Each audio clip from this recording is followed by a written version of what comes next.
Here in the October season, many people begin to think about the supernatural and unexplainable phenomenon that happen in our world. From things like scary stories to tell in the dark to haunted houses, people have the supernatural on the brain. But what if I told you that there were actually even haunted cars? Today on Car Rant, we're going to talk about 5 of the most haunted cars in existence, one of which I almost bought.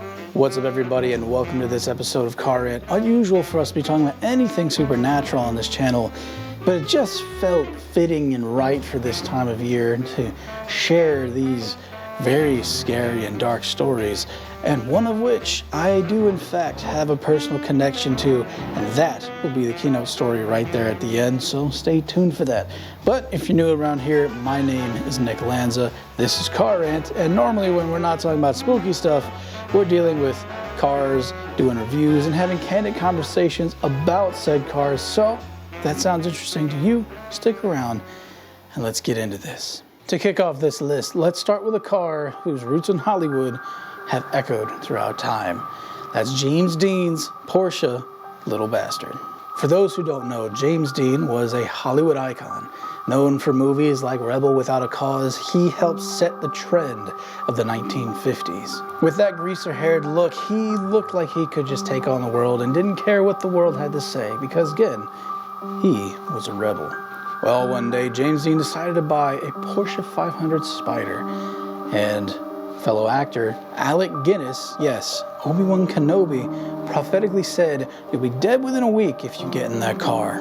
His words became true as he and his fellow mechanic crashed and died. After his death, the car gained a very spooky and scary reputation for being the source of many people's demise and deaths. You see, after the vehicle was parted out, the purchasers of the engine and drivetrain were both killed and injured in the same race. The body of the car continued to travel around, and everywhere it went, trouble befell the little vehicle. The little bastard Porsche was blamed for the deaths of several people and quote-unquote wreaked havoc wherever it went.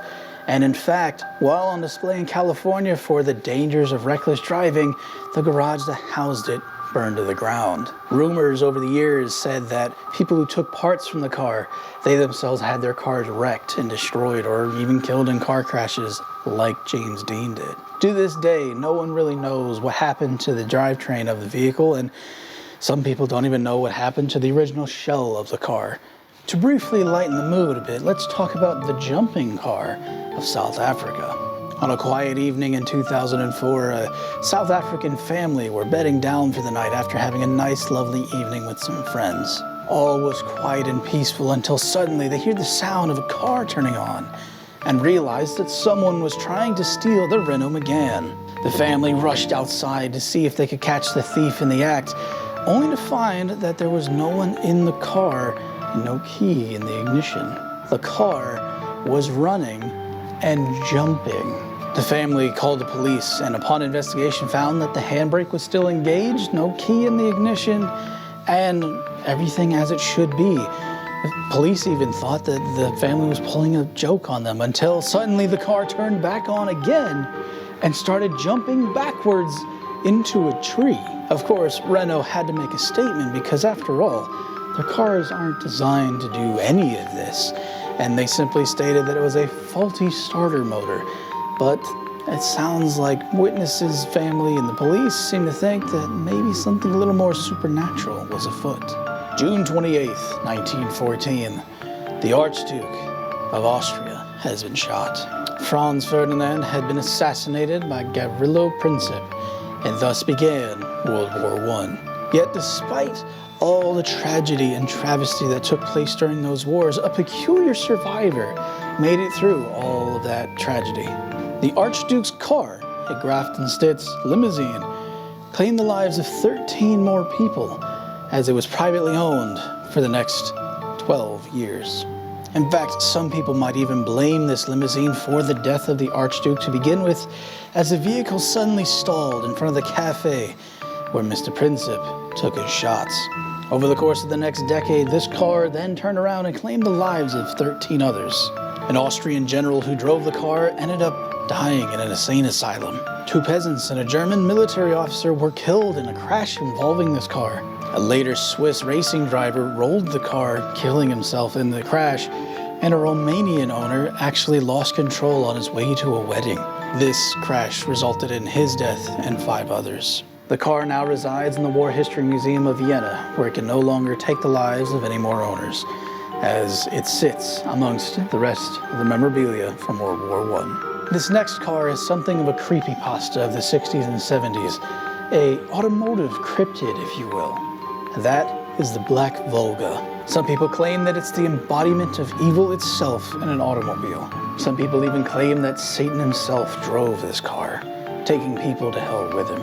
Many children were reportedly claimed by this car to be never seen again, kidnapped permanently.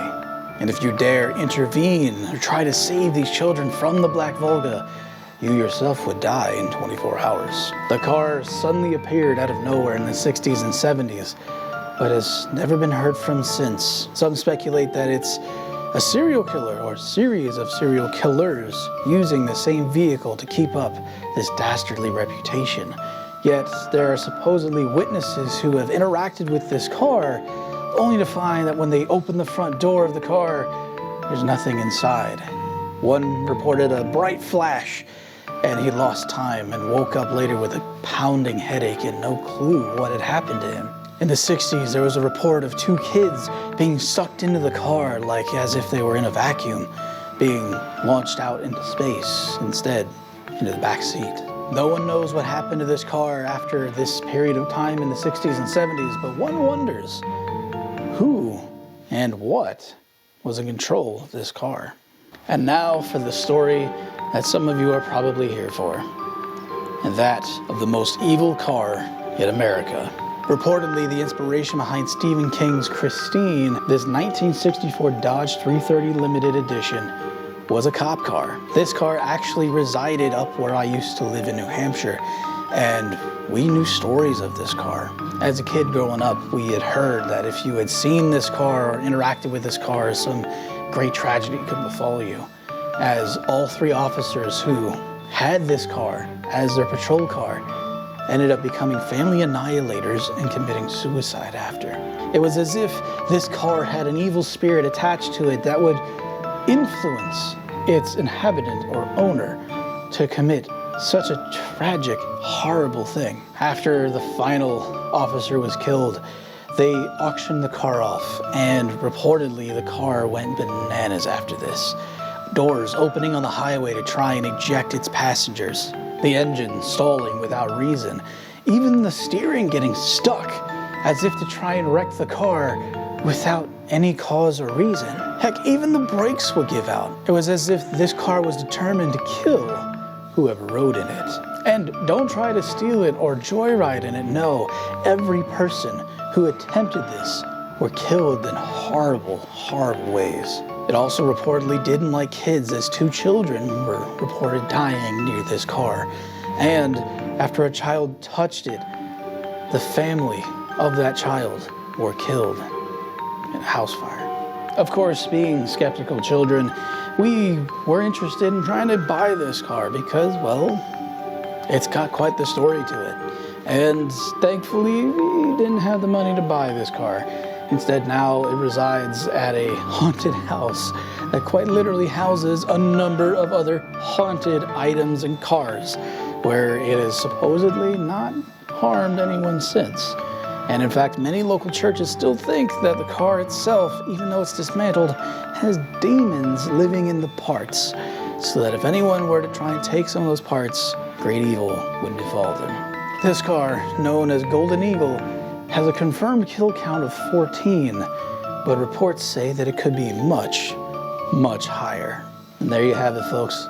Sometimes there's just unexplainable things that take place with our cars. Some of us are of the opinion that our cars share some kind of supernatural, ethereal connection with us, almost as if they're alive. And when you hear stories like these, one must wonder if maybe that's got an air of truth to it. And unfortunately, that is all the time we have for today's episode. If you guys enjoy this rather scary, dark content, I will be the first to tell you this is not what we normally do. We just want to embrace the Halloween season and have a little bit of fun with you guys this time around, because normally we kind of just ignore it and move on with our lives. But this year I felt, why not have some fun and let's talk about some scary stuff. If you enjoyed this, stick around because we've got several more episodes coming. Ones that include things like Christine in our Hollywood Horror Cars episode. And of course, we have more dangerous cars from factory.